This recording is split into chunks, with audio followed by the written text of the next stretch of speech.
මරුසිරා මරදන්කඩවල යකඩයා වැනි නම් මතක් කරන විට 50-60 දශකවල විසූ ජනතාව බිහිදියෙන් ඇල්ලී යන්නට ඇති. ඒ ඔවුන් කළ මැරකම් නිසා, මිනි මැරුම් නිසා. ඔවුන් මැරකම් කළේ තමන්ට ඉරිහිව යන්නන්ට ඉරිහිවයි. තමන් යන මඟ හරස් කරන්නන්ට ඉරිහිවයි. ඒ සඳහා ඔවුන්ට ගෝලපාලින් සිටියේ නැහැ. දේශපාලඥයන්ගේ සහායක් ලැබුණේද නැහැ.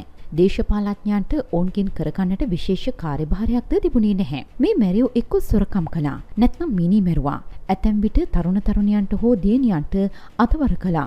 මැරකම් සඳහා භාවිතා කළේ ගල්කටස් වර්ගයේ ගිනි අවි හෝ මාමයිට් වැනි කුඩා කුප්පිවල සකස් කළ අත්පොම්බයි. එහෙත් මැරියන්ගේ කාර්යභාරය දේශපාලඥයින් තමන්ගේ වාසියට යොදාගත් විට එතන ගොඩනැගුණේ වෙනම එකක්. පාතාලයේ ලෙසින් හැඳින්වෙන මේ මැරවරයන් සමග ගෝලබාලයන් රැස්සක්ද සිටියා. ඔවුන් කිසිවෙක් කිසිවිටකත් නායකයාට ඉහළින් යන්නට හිතන්නේවත් නැහැ. ඒ එසේ කළහොත් ජීවන ගමන එතනින් කෙලවර වන නිසා.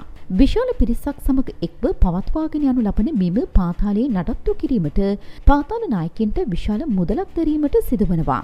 ඒ සඳහා ඔවුන් එක්ක කප්පම් ගත්තා. නැතහොත් මංකොල්ල කෑවා.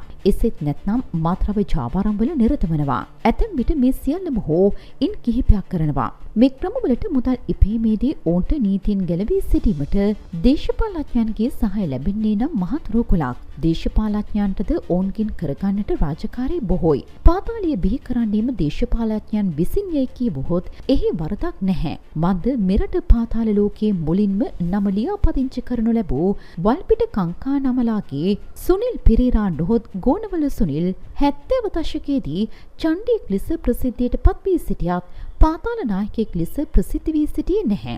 ඔහු 70 දශකයේ අගභාගයේදී හිරේ ගියා. ඒ වෛද්‍යවරියෙකුගේ දියණිය දූෂණය කිරීමේ වරදට. ඒ සම්බන්ධයෙන් අධිකරණයේදී වරදකරු ඔහුට වසර 15ක සිරදඬුවම් නියම වුණා. ඔහු අභියාචනයක්ද ඉදිරිපත් කළත් එහිදීද ඔහු වරදකරුවෙකු ලෙස තහවුරු කරමින් අභියාචනය ඉවත දැමුවා. මේ සියල්ල සිදුවන්නේ 1977 මහමැතිවරණයට මාස කිහිපයකට පෙරදී. මහමැතිවරණයෙන් 6/5ක බලයක් සහිතව ආණ්ඩුව පිහිට වූ ජේ.ආර්. ජයවර්ධන මහතා ව්‍යවස්ථාව වෙනස් කර විධායක ජනාධිපති ධුරය හඳුන්වා දුන්නා. 1978 පෙබරවාරි 4 වනදා පළමු විධායක ජනාධිපති ලෙස දියුරුම් දුන් ඔහු තමන්ගේ පළමු කාර්යය ලෙස ජනාධිපති සමාව යටතේ සිරකරුවන් රැසක් නිදහස් කළා. ඒ අතර ජනතා විමුක්ති පෙරමුණේ නායක රෝහණ විජේවීර ඇතුළු දේශපාලන සිරකරුවන් රැසක් මෙන්ම මැරයන් මිනිමරුවන් හා ස්ත්‍රී දූෂකින්ද වුණා. ගෝනවල සුනිල්ද එසේ නිදහස ලද චණ්ඩියෙක්.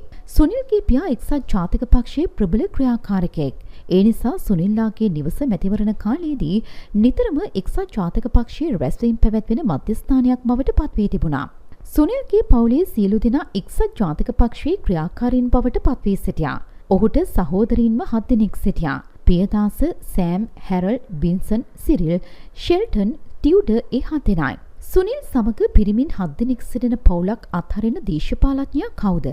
මේ පවුලේ තිබෙන බලය තේරුම්ගත් එජාපනායකින් ඒ පවුල තදින් අල්ලාගත්තා.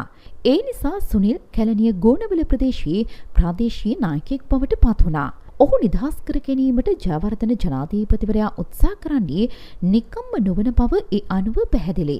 නිදහස ලැබූදා සිටම ඔහු ජේ.ආර්. ජයවර්ධන ජනාධිපතිවරයා සිය සමීපතමයෙකු ලෙස තබා ගනිමින් තමන්ගේ විරුද්ධවාදීන් මර්ධනයට යොදාගත්තා. ඒ වෙනුවෙන් ඔහුට ගිනි අවිද ලැබුණා. එම කාර්ය කරගෙන යාම සඳහා ඔහු කණ්ඩායමක් හදාගත්තා. එතෙන් පටන් ඔහු සාමාන්‍ය චණ්ඩියෙක් නොව පාතාල නායකයෙක් බවට පත් වුණා. එකල ජනතා විමුක්ති පෙරමුණ ඒ තරම් ක්‍රියාකාරී මට්ටමක නොවුවත් ශිෂ්‍ය ව්‍යාපාරයේ සමාජයේ ප්‍රබල හඬක් නැගුවා. විශ්වවිද්‍යාලවල නිතරම උද්ඝෝෂණ පැවැත්වුණා. කැලණිය විශ්වවිද්‍යාලයේද එහිදී විශාල කාර්යභාරයක් ඉටු කළා. ඒවාට පහර දී සිසුන් නිහඬ කිරීමේ වගකීම පැවරුණේ සුනිල්ටයි. ශිෂ්‍ය ව්‍යාපාරය මර්ධනය කිරීමට විශ්වවිද්‍යාල තුළ ගැටුම් ඇති කර ගැනීම සමවාදී ශිෂ්‍ය සංගමය විසින් හොඳින් ඉටු කළා. කැලණිය විශ්වවිද්‍යාලයේ උද්ඝෝෂණවලට පැන පහර දෙමින් ඇති කරගත් ගැටුමකින් අනතුරුව 1978 දී 40ක පමණ මැර පිරිසක් විශ්වවිද්‍යාලයට කඩා පැන්නේ සමවාදී සිසුන්ද සමගයි.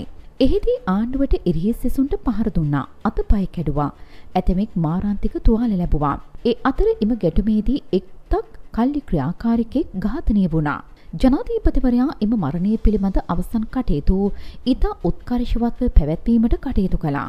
එසේම ඔහුට අවසන් ගෞරව දැක්වීම සඳහා පෞද්ගලිකව සම්බන්ධ වීමටද අමතක නොකළා.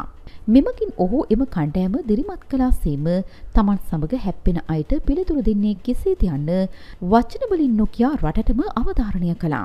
මේ මැරකම් සමග සුනිල් පෙරේරා ගෝනවල සුනිල් ලෙස සිය කණ්ඩායම අතර නම් ලැබුවා. ඔහු සිය වගකීම කොතරම් හොඳට ඉටු කළේ දයත් ජනාධිපතිවරයා ඔහු මුළු දිවයිනටම සාම විනිසුරුවරයෙක් ලෙසින්ද පත් කළා. ආණ්ඩුවට එරෙහිව 1980 ජූලි මාසයේදී වැඩකරන ජනතාව සමස්ත මහා වැඩවර්ජනයක් කැඳවූයේ සාමාන්‍ය උද්ඝෝෂණ වැඩවර්ජන වලින් කළ ඉල්ලීම් වලට කිසිදු ඇහුම්කන් දීමක් ආණ්ඩුව සිදු නොකළ නිසා. එම වැඩවර්ජනවල නිරත වූවන්ටද ආණ්ඩුව මැරින් යොදවා පහර දුන්නා. ඒ කාර්යයේදීද ගෝනවල සුනිල්ගේ වටිනාකම මැනවින් පැහැදිලි වුණා. එසේම අවස්ථා ගණනාවකදී පැවැත් වූ අතුරු මැතිවරණවලදීද ඔහු මැරෙකු ලෙස මැදිහත්ව ඒ සෑම ප්‍රදේශයකම අනසක තමන් අතට ගන්නට කටයුතු කළා. එසේ අතුරු මැතිවරණ පැවැත් වූ කටානේ අවස්ථාවකදී ඔහු කටාන පොලිස් ස්ථානාධිපතිවරයාගේ පුටුවේ වාඩි වී පොලිසියට නියෝග දෙන්නට පවා කටයුතු කළා. එහෙත් ආණ්ඩුව ඊට එරෙහිව කිසිදු ක්‍රියාමාර්ගයක් ගත්තේ නැහැ. ඔහුගේ වටිනාකම කොයිතරම් පාලකින්ට වැදගත් වූයේද ඒ තරමටම වාසි ප්‍රයෝජන ඔහුට පෙරලා ලැබුණා. රජයේ ගොඩනැගිලි ඉදිකිරීම සඳහා කොන්ත්‍රාත් ඔහුට ලැබුණා. එසේම අම්පාර ගංගා නිම්න සංවර්ධන මණ්ඩලය යටතේ පවත්වාගෙන ගිය ක්‍රීඩා සමාජ ශාලාව මිතුරෙකු සමග හවුලේ පවත්වාගෙන යාමේ අවස්ථාවද ඔහුට ලැබුණා. එසේම ඔහු ගෝනවල ග්‍රාමෝදය මණ්ඩලයේ සභාපතිවරයාද වුණා.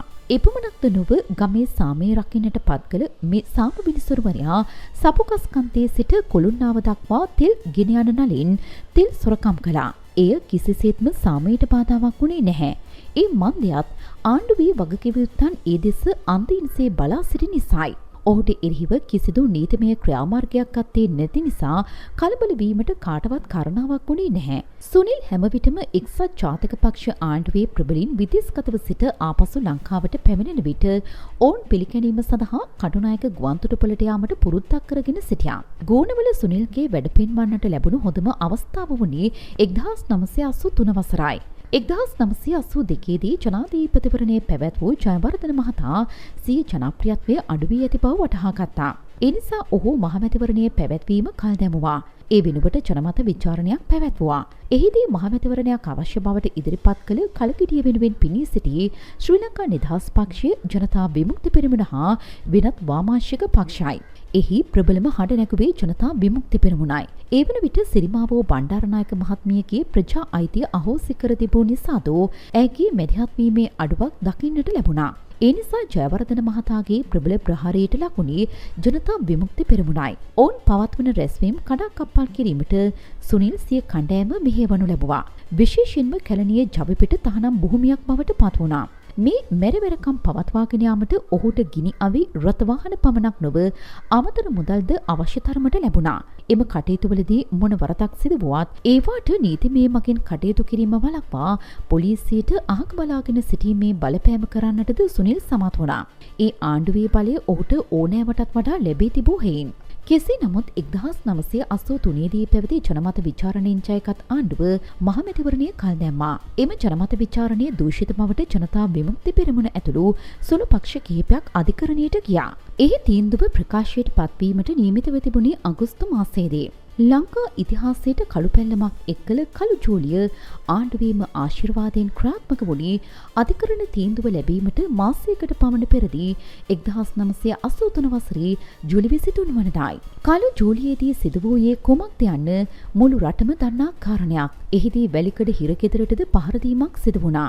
එම පහර දීම සිදු කළේ ගෝනවල සුනිල් විසින්. එය අවස්ථා දෙකකදී ප්‍රහාර දෙකක් ලෙසින් සිදු වුණා. පළමු ප්‍රහාරයේ ක්‍රියාත්මක වුණේ සිංහල සිරකරුවන් විසින් දෙමළ සිරකරුවන්ට පහර දීමක් ලෙසයි. දෙවැන්න ක්‍රියාත්මක වුණේ දෙමළ සිරකරුවන් විසින් සිංහල සිරකරුවන් වෙත පහර දීමක් ලෙසයි. මේ ප්‍රහාර දෙකින්ම සිරකරුවන් 53 දෙනෙකු ඝාතනය වුණා. එහෙත් ඒ සම්බන්ධයෙන් ඔහුට එරෙහිව කිසිදු චෝදනාවක් එල්ල වුණේ නැහැ.